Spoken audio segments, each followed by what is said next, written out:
Welcome back to my channel. Today I am going to teach you noun. तो आज का chapter है noun. तो आज हम नाउन पढ़ने वाले हैं। तो सबसे पहले नाउन की परिभाषा देखते हैं। किसी व्यक्ति, वस्तु, स्थान, गुण, कार्य या अवस्था के नाम को नाउन या संज्ञा कहते हैं। तो जो इम्पोर्टेंट यहाँ पर नोट्स होंगे वो मैं आपको बताता चलूँगा, तो आप जो है उनको नोट करते चलिएगा।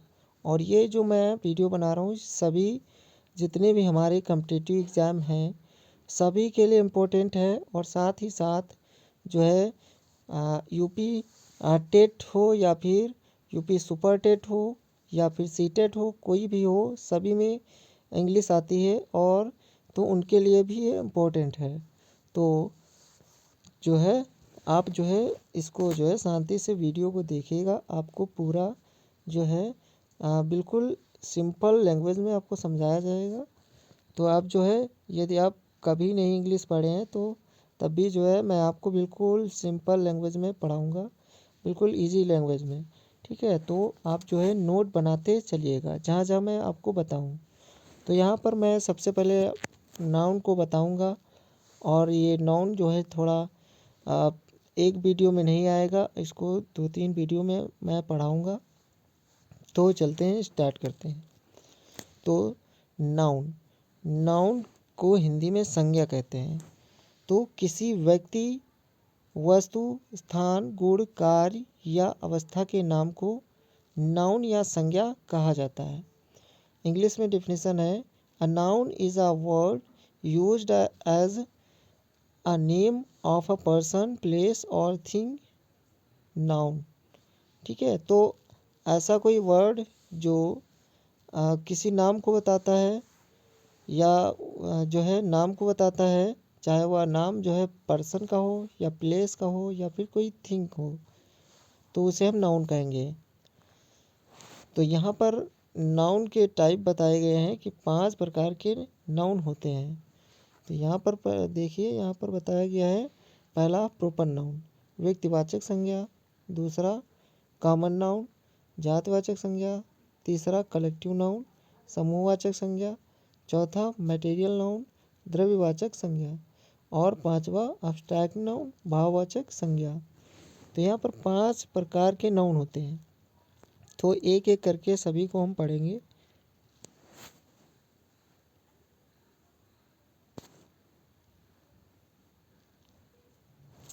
तो सबसे पहले है हमारा प्रोपर नाउन। ठीक है, मैं आपको फुल एक्सप्लेन करूँगा। यदि आपने कभी नहीं पढ़ा है नाउन वगैरह ये सब, और आशा करते हैं आपने पढ़ा ज़रूर होगा। ठीक है, तो यदि आपको पहले कभी नहीं समझ में आया नाउन क्या होता है तो आज जो है समझ में आ जाएगा। प्रोपर नाउन, अब इसकी परिभाषा है। प्रोपर नाउन से हमारा तात्पर्य किसी व्यक्ति, वस्तु तथा स्थान के नाम से होता है। जैसे राम, दिल्ली, गीता। यहाँ पर राम एक व्यक्ति का नाम है, दिल्ली एक स्थान का नाम है और गीता एक वस्तु का नाम है। ठीक है, तो इनके नाम को हम जो है प्रोपर नाउन कहते हैं। जैसे Ram is my friend, Ram is my friend. Ram यहाँ पर व्यक्ति है, Ram is my friend, Ram मेरा दोस्त है। राम यहाँ पर क्या है, नाउन है। उसके बाद दिया है आई लिव इन दिल्ली, मैं दिल्ली में रहता हूँ। दिल्ली क्या है, यहाँ पर एक स्थान है, स्थान का नाम है, तो ये हमारा प्रॉपर नाउन है। तो आप जो है प्रॉपर नाउन को जो है ऐसे समझिए कि यदि कोई व्यक्ति है या कोई वस्तु है या कोई स्थान है, यदि उसका एक विशेष नाम है, जैसे कोई व्यक्ति है जिसका नाम है राम, तो वास्तव में उसकी जाति क्या है, एक आदमी है। ठीक है, आदमी उसकी जाति हो गई और उसका नाम क्या है, राम। तो वास्तव में उसकी जाति है आदमी की, ठीक है, मैन की, और वास्तव में उसका एक विशेष नाम क्या है, राम। तो विशेष नाम यदि किसी का हो जाता है तो वो प्रॉपर नाउन होता है, और जाति जो होती है वो कॉमन नाउन होती है। उसके बाद वस्तु को कैसे समझेंगे, वस्तु को समझेंगे यदि वस्तु को भी ऐसे ही समझते हैं जैसे एक चेयर है, नहीं चेयर को नहीं, वस्तु को ऐसे समझते हैं जैसे कोई बुक है, ठीक है। तो बुक बुक वैसे तो वह उसकी जाति है बुक की, ठीक है, लेकिन किसी बुक का विशेष नाम हो, जैसे गीता, रामायण, कुरान, ये सब क्या है, एक बुक होती हैं, ठीक है, और इनका एक विशेष नाम होता है रामायण, ठीक है। वास्तव में उसकी जाति है बुक की, लेकिन नाम क्या है उसका, रामायण। तो यहाँ पर रामायण प्रॉपर नाउन होगा और जाति क्या है बुक, तो बुक ये कॉमन नाउन होगा। उसी प्रकार स्थान भी होते हैं, जैसे मैं लखनऊ को ले लूँ, ठीक है, तो लखनऊ वास्तव में इसकी जाति क्या है, सिटी है, उसकी जाति क्या है, सिटी है, शहर है, लेकिन उसका एक नाम है, विशेष नाम है, क्या नाम है, लखनऊ नाम है। तो लखनऊ हमारा जो है प्रॉपर नाउन है और सिटी जो होता है वो कॉमन नाउन होता है। तो यहाँ से दो चीज़ें हमें पता हुई कि यदि किसी व्यक्ति का विशेष नाम होगा तो वो हमारा प्रॉपर नाउन होगा, और वह आदमी जो है, आदमी क्या होता है, एक कॉमन नाउन होता है, उसका विशेष नाम रख दिया जाए तो प्रॉपर नाउन हो जाता है। और उसी प्रकार जो है स्थान, स्थान भी जो है, यदि स्थान का कोई नाम विशेष रख दिया जाए तो वो प्रॉपर नाउन है, और वैसे किस जाति का है, स्थान है, तो स्थान जाति का है, तो वो हमारा कॉमन नाउन होगा। वस्तु में बताया कि जैसे बुक, रामायण, ठीक है, तो बुक वैसे हमारा कॉमन नाउन होता है, बुक का नाम रख दिया गया रामायण, तो हमारा प्रॉपर नाउन हो गया।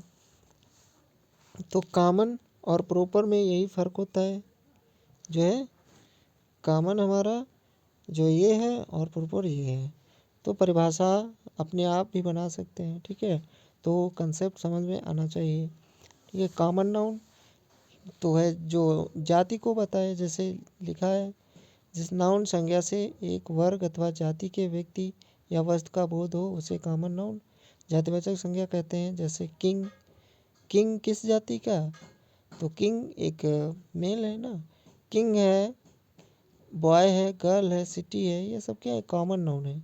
और इनका कोई विशेष नाम रख दें, जैसे कोई किंग, किंग है और उसका एक नाम रख दिया जाए, जैसे किंग का जैसे हम नाम रख दें कि विक्रमादित्य, ठीक है, तो एक विक्रमादित्य वास्तव में जाति है किंग की, ठीक है, लेकिन नाम रख दिया गया विक्रमादित्य, तो वो विक्रमादित्य हमारा प्रॉपर नाउन हो जाएगा। किंग हमारा जो कॉमन नाउन है। बॉय है कोई, बॉय को हम कोई नाम दे दें जैसे श्यामू, तो श्यामू हमारा प्रॉपर नाउन, बॉय क्या है, कॉमन नाउन। जैसे गर्ल, गर्ल का कोई नाम रख दें सीता, तो सीता क्या है, प्रॉपर नाउन हो जाएगा, और जाति क्या है, गर्ल, ये कॉमन नाउन हो जाएगा। इसी के प्रकार शहर, जैसे शहर लखनऊ, शहर का नाम लखनऊ रख दें तो वो हमारा प्रॉपर नाउन, और सिटी जो है ये कॉमन नाउन हो गया। तो आशा करते हैं आप जो है समझ रहे हैं, ठीक है। आप चलते हैं कलेक्टिव नाउन। कलेक्टिव नाउन में क्या होता है, कलेक्टिव शब्द से ही आपको पता चल गया होगा कि कलेक्ट का मतलब होता है एकत्रित करना। तो इसमें ऐसी ऐसी चीज़ों को या व्यक्तियों को या स्थानों को एकत्रित किया जाएगा, उसके बाद कोई उसका नाम रखा जाएगा, उसे ही कलेक्टिव नाउन कहेंगे। जिस नाउन संज्ञा से समूह का बोध हो उसे कलेक्टिव नाउन या समूहवाचक संज्ञा कहते हैं। जैसे टीम, टीम क्या है, कई लोगों से बनी है, यानी जो शब्द कई लोगों से बना हो, ठीक है, तो उसे हम कलेक्टिव नाउन कहेंगे। टीम में एक व्यक्ति नहीं होता, कई व्यक्ति होते हैं तब टीम बनती है, तो कई व्यक्तियों से बनता है तो उसे हम कलेक्टिव नाउन कहेंगे, ठीक है। उसके बाद है कमेटी है, कमेटी क्या है, एक लोग से नहीं बनेगी, कई लोगों से बनेगी, ठीक है, तो कमेटी भी हमारा क्या है, कलेक्टिव नाउन है। उसके बाद आर्मी, आर्मी भी कई लोगों से बनी होती है, तो ये हमारा कलेक्टिव नाउन होगा, ठीक है। उसके बाद दिया है सामान्य कलेक्टिव नाउन का प्रयोग सिंगुलर में होता है। इनका प्रयोग प्लूरल में तभी किया जाता है जब मतभेद दर्शाया जाए या फिर प्रत्येक सदस्य के बारे में कुछ कहा जाए, ठीक है। तो इसका सामान्य रूप से इसका हम एक वचन के रूप में ही प्रयोग करते हैं। बहुवचन तभी बनाएंगे जब मतभेद हो और प्रत्येक सदस्य के बारे में कुछ कहा जाए, ठीक है, तो हम इसे जो है प्लूरल बनाते हैं या बहुवचन बनाते हैं। यहाँ पर कुछ एग्जाम्पल दिए हैं, जैसे the flock of geese spends most of its time in the pasture. ठीक है, तो एक गीज गीज मतलब हंस होता है। ठीक है, हंसों का झुंड। स्पेंड्स मीन्स बिताता है, मोस्ट ऑफ इट्स टाइम अपना ज़्यादातर जो समय है इन द पस्चर, पस्चर में बिताता है अपना ज़्यादातर समय। जो है फ्लॉक ऑफ गीज, यानी एक गीज की बात नहीं की गई है, झुंड की बात की गई। और उसके साथ जो है सिंगुलर वर्ब का प्रयोग किया गया है, क्योंकि यहाँ कोई मतभेद नहीं दिखाया गया है। ठीक है, तो मतभेद जब दिखाया जाएगा तभी इसका प्रयोग जो है प्लूरल के सेंस में किया जाएगा। जैसे यहाँ पर देखिए, the jury is deciding the matter. अब जूरी क्या है? जूरी जो होता है जजों का एक समूह होता है। ठीक है, तो कई जज मिलके जूरी बनता है, तो the jury is deciding the matter. अब यहाँ पर जूरी को एक वचन के रूप में प्रयोग किया जा रहा है। ठीक है, क्योंकि यहाँ पर कोई मतभेद नहीं दिखाया जा रहा, तो जूरी जो है वो डिसाइडिंग कर रहे हैं मैटर के बारे में। ठीक है, तो अब यहाँ पर देखिए सी में, the committee meets every week. अब कमेटी क्या है? कई लोगों का समूह है, फिर भी हम इसके साथ सिंगुलर वर्ब का प्रयोग किए हैं, क्योंकि यहाँ कोई मतभेद नहीं दिखाया जा रहा। तो कमेटी जो है मीट्स एवरी वीक, हर सप्ताह को कमेटी बैठती है, मिलती है एक दूसरे से। ठीक है, तो यहाँ पर आशा करते हैं आपको समझ में आ गया कि कलेक्टिव नाउन का प्रयोग सिंगुलर के रूप में किया जाता है ज़्यादातर। ठीक है, तो मतभेद की स्थिति में ये प्लूरल बहुवचन बनाया जाता है। तो कलेक्टिव नाउन समझ गए कि जो है कई व्यक्तियों, वस्तुओं, स्थानों से बना शब्द जो है कलेक्टिव नाउन कहलाता है।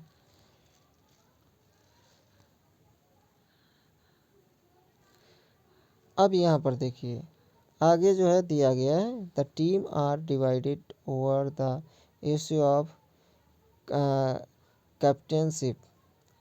ठीक है, तो यहाँ पर जो है मतभेद है, तो इसलिए यहाँ पर दिया है the team are divided, team को बांटा गया, टीम को जो है बांटा जाता है ओवर द इश्यूज, किस इशू पर, किस इश्यू पर, मुद्दे पर, ऑफ कैप्टनशिप, कैप्टनशिप के मुद्दे पर जो है टीम को बांटा जाता है। यहाँ पर मतभेद दिखाया जा रहा, तो इसके साथ हम आर का प्रयोग किए हैं, प्लूरल वर्ब का प्रयोग क्यों? क्योंकि यहाँ पर मतभेद दिखाया जाता है जा रहा है। उसके बाद दिया है the audience have taken there seats. ठीक है, ऑडियंस क्या है? कमेट, ये ऑडियंस जो है ये कलेक्टिव नाउन है। ठीक है, तो यहाँ पर भी प्रत्येक व्यक्ति की, एक निजी व्यक्ति की बात की गई है कि जो ऑडियंस है हैव टेकन देयर सीट्स, उन्होंने अपनी सीट ले ली है। ठीक है, तो एक एक की बात बताई गई है, यानी बांटा गया है, तो बांटा जाता है तो हम जो है उसको बहुवचन मानते हैं। ठीक है, तो ये रूल जो है आगे और भी जो है समझाऊंगा मैं, तो यहाँ पर पढ़ते चलिए। उसके बाद दिया गया है मटेरियल नाउन। ठीक है, मटेरियल नाउन, मटेरियल का मतलब पदार्थ ही होता है। ठीक है, मटेरियल नाउन यानी पदार्थवाचक संज्ञा। इसकी डिफिनेशन है, जिस नाउन संज्ञा से ऐसे पदार्थ का बोध हो जिससे दूसरी वस्तु बन सके उसे मटेरियल नाउन, पदार्थवाचक संज्ञा कहते हैं। यानी कोई ऐसा शब्द हो, कोई ऐसा नाउन हो जिससे दूसरी वस्तु बना सकते हो। ठीक है, जैसे सिल्वर, सिल्वर से हम बहुत सारी चीज़ें बनाते हैं, आयरन से भी बनाते हैं, लोहा से, वुड लकड़ी से बनाते हैं। तो ऐसा कोई नाउन है जिससे हम दूसरी वस्तु बना सकें। भाई मिट्टी है, मिट्टी से भी बना सकते हैं। ठीक है, पानी है, पानी से बना सकते हैं। ठीक है, दूध है, दूध से बना सकते हैं, लकड़ी से बना सकते हैं, लोहे से बना सकते हैं, चांदी से, सोने से, पीतल से, तांबे से, ये सब क्या है? इनसे सबसे हम दूसरी चीज़ को बना सकते हैं। तो ये सब क्या है? मटेरियल नाउन है। ठीक है, तो जिनसे हम, जिन नाउन से दूसरी वस्तु का निर्माण कर सकते हो उन्हें हम जो है मटेरियल नाउन कहते हैं। नहीं, ऐसा कोई नाउन जिनसे हम दूसरी चीज़ बना सकते हो। ठीक है, तो आशा करते हैं आपको समझ में आया। यानी कोई पदार्थ ऐसा है, जैसे सीमेंट होता है, सीमेंट से क्या है? एक पदार्थ होता है जिससे हम घर बनाते हैं। ठीक है, तो सीमेंट भी एक हमारा क्या है? मटेरियल नाउन है। पत्थर, ये सब क्या है? पत्थर, ईंटा, ये सब मटेरियल नाउन हो जाएंगे, क्योंकि इनसे हम कुछ दूसरा बना लेते हैं। ठीक है, तो आगे दिया है यहाँ पर, मटेरियल नाउन्स काउंटेबल नहीं होते हैं, अर्थात इनकी गिनती नहीं की जा सकती है। हाँ, ये इम्पोर्टेंट है आपके लिए कि जो है मटेरियल नाउन जो है काउंटेबल नहीं होते, अर्थात हम इन्हें गिन नहीं सकते। भाई दूध को कहा जाए कि गिनो, चांदी को कहा जाए गिनो, 1 2 3 करो। यानी काउंटेबल वही होते हैं जिनको हम 1 2 3 4 5 ऐसे गिन सकते हो, और जिन्हें हम नहीं गिन सकते वो अनकाउंटेबल होते हैं। तो ये जो मटेरियल नाउन होता है ये अनकाउंटेबल होता है, अगणनीय होता है, जिसको नहीं गिना जा सकता। ठीक है, मटेरियल को कैसे गिनेंगे? कहा जाए लकड़ी को गिनो 1 2 3 4 तो गिन पाओगे? नहीं गिन पाओगे। कहा जाए सोने को गिनो, चांदी को गिनो, और पानी को गिनो, एक पानी, 2 पानी, 3 पानी, ऐसा कहीं गिना जा सकता? नहीं। तो ये हमारे काउंटेबल नहीं होते हैं। तो इन्हें मापा या तौला जा सकता है। ठीक है, माप या तौल सकते हैं लेकिन गिन नहीं सकते। इनके साथ सामान्यतः सिंगुलर वर्ब का प्रयोग किया जाता है एवं इनके पहले आर्टिकल का प्रयोग नहीं किया जाता है। अब यहाँ पर 2 नियम आपको बताए गए हैं कि इनके साथ सिंगुलर वर्ब का ही प्रयोग करना है, बहुवचन नहीं, इसके साथ बहुवचन का वर्ब का प्रयोग नहीं करना। दूसरी बात, आर्टिकल का प्रयोग नहीं करना। ठीक है, आर्टिकल का प्रयोग अनकाउंटेबल के साथ नहीं किया जाता है, यानी जिसको हम गिन नहीं सकते उसके साथ आर्टिकल का प्रयोग नहीं किया जाता है। ठीक है, विशेष सिचुएशन में किया जाता है, वो आपको मैं आगे बताऊंगा कि कब जो है अनकाउंटेबल यानी मटेरियल नाउन के पहले आर्टिकल का प्रयोग करेंगे। ठीक है, तो यहाँ पर जो है सामान्यतः ऐसा नहीं होता कि आर्टिकल का प्रयोग करें। ठीक है, आगे दिया गया अब्स्ट्रैक्ट नाउन यानी भाववाचक संज्ञा। ठीक है, इसकी डिफिनेशन दी है, ऐसे गुण भाव क्रिया एवं अवस्था को व्यक्ति व्यक्त करता है जिन्हें छुआ नहीं जा सकता, देखा नहीं जा सकता, बल्कि केवल महसूस किया जा सकता है। यानी कोई ऐसा नाउन है जिसको हम छू नहीं सकते, देख नहीं सकते और केवल महसूस कर सकते हैं। ठीक है, ना तो हम छू सकते हैं ना उसको देख सकते, जब देख ही नहीं सकते तो छूएंगे कैसे? ठीक है, तो जिसे हम देख नहीं सकते उसे हम अब्स्ट्रैक्ट नाउन कहते हैं। जैसे यहाँ दिया है ऑनेस्टी ईमानदारी, ब्रेवरी मतलब बहादुरी, क्वालिटी ये क्वालिटी है। ठीक है, हेट्रेड लाफ्टर ये सब एक्शन है, और पावर्टी यूथ ये सब स्टेट हैं। ठीक है, तो जैसे कहा जाए कि भाई ऑनेस्टी ईमानदारी, किसी के ऊपर ईमानदारी दिखती है तो नहीं दिखती। मैं कहूँ कि ईमानदारी को गिनो कि तुम्हारे पास 10 ईमानदारी हैं या 2 हैं या 4 हैं, तो नहीं गिन सकते ना। ब्रेवरी बहादुरी को भी नहीं गिन सकते, ना तो देख सकते कि उसके ऊपर खोपड़ी पे जो है 4 5 बहादुरी बैठी हैं, ऐसा तो होता नहीं।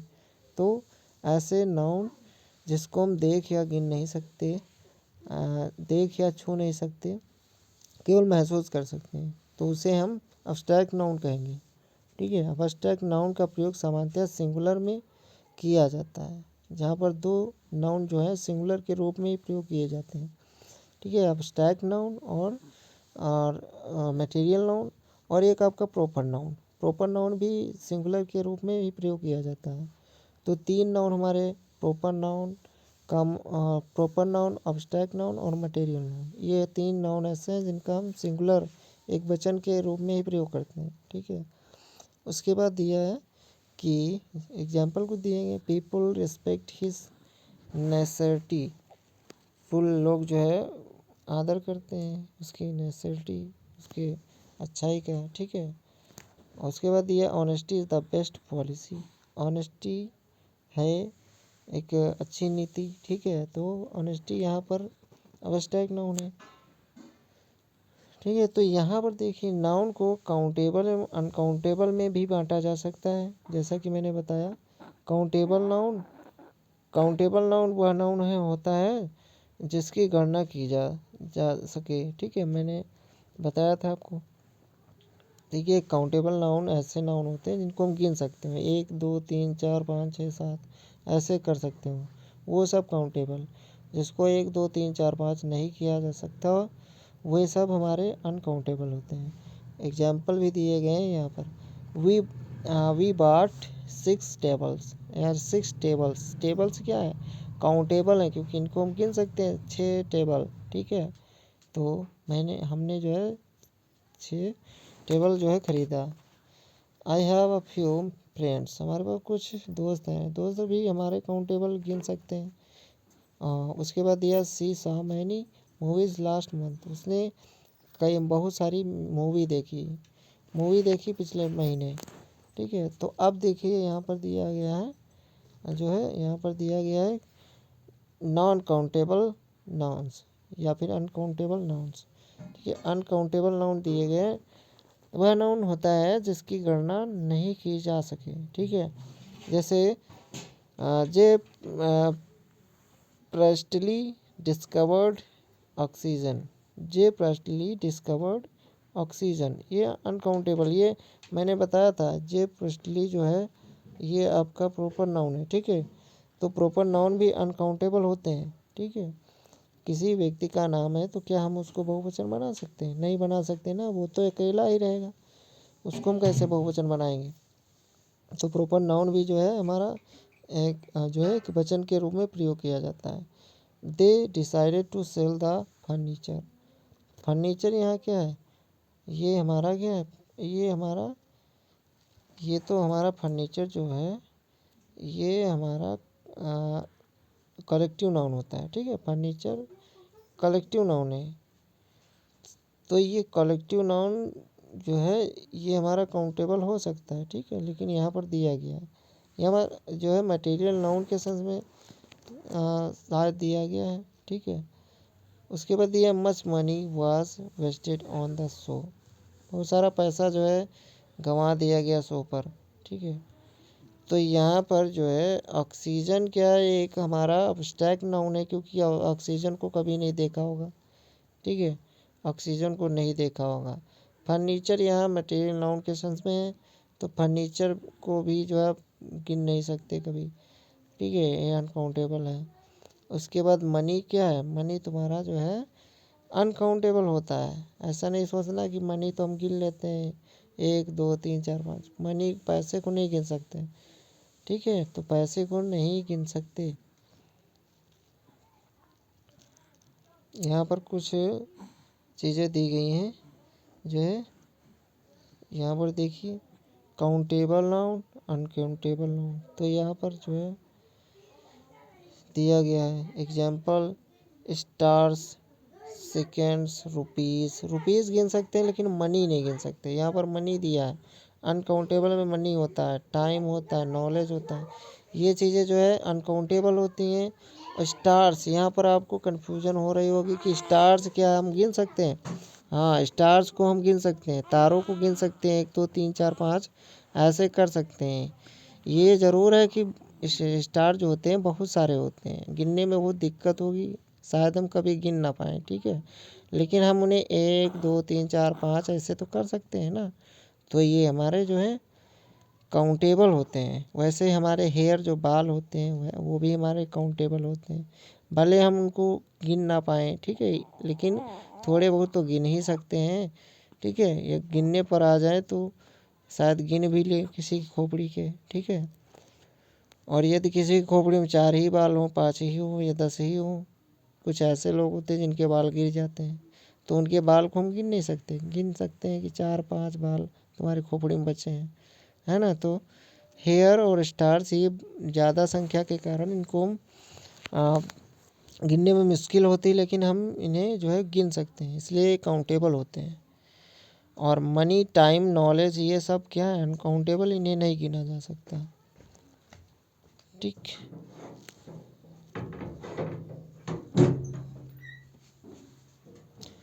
उसके बाद एक दिया गया है यहाँ पर वर्ब इनके साथ सिंगुलर विद प्लूरल विद, ठीक है, इनके पास सिंगुलर भी लगता है प्लूरल भी लगता है, ठीक है, सिंगुलर प्लूरल दोनों, और इसके साथ केवल सिंगुलर ही लगेगा, ठीक है, इनके साथ सिंगुलर ही लगेगा। और एडजेक्टिव देखिए जहाँ पर मैनी दिया है, फ्यू दिया है, अ नंबर ऑफ दिया है, द नंबर ऑफ दिया है, ये इनके साथ प्रयोग होते हैं एडजेक्टिव, ठीक है। और आर्टिकल यहाँ पर दिए गए आर्टिकल भी प्रयोग होते हैं काउंटेबल नाउन के साथ। यहाँ पर देखिए अ नंबर ऑफ यहाँ पर नहीं दिया गया, इसका मतलब अ नंबर ऑफ नहीं इसके साथ प्रयोग होगा। ठीक है, और इनके साथ केवल द का प्रयोग कभी कभार होता है। ठीक है, इनके साथ द का प्रयोग हम कर सकते हैं, और वो भी विशेष सिचुएशन में। अनकाउंटेबल के साथ जो है द का प्रयोग विशेष सिचुएशन में होता है, वो मैं आपको बताऊंगा आगे। इनके साथ जो है द का प्रयोग विशेष स्थिति में होता है, ए एन का कभी नहीं होता। ठीक है, इनके साथ जो है तीनों आर्टिकल का प्रयोग किया जाता है। आशा करते हैं आपको जो है ये समझ में आया, नाउन के बारे में कुछ आपको जानकारी मिली है। ठीक है, तो इसी के साथ वीडियो काफ़ी बड़ा हो जाएगा, तो अगले वीडियो में मैं एक एक नाउन विशेष रूप से आपको क्या क्या एरर जो एग्ज़ाम में दी जाती हैं, कैसे दी जाती हैं, और कैसे कैसे क्वेश्चन आते हैं, वो सब आपको एक एक नाउन पढ़ाऊँगा और उसमें मैं आपको बताऊँगा। ठीक है, तो इसी के साथ वीडियो समाप्त करते हैं। आशा करते हैं आपको वीडियो पसंद आया होगा। वीडियो पसंद आया तो वीडियो को लाइक करें, और जो है अगर कोई आपका सजेशन है तो कमेंट में ज़रूर लिखिएगा, और कमेंट में लिखिएगा, और जो भी आपको पूछना है वो भी कमेंट में लिख सकते हैं। ठीक है, तो मैं वीडियो समाप्त करता हूँ। ठीक है, थैंक्स फॉर वॉचिंग।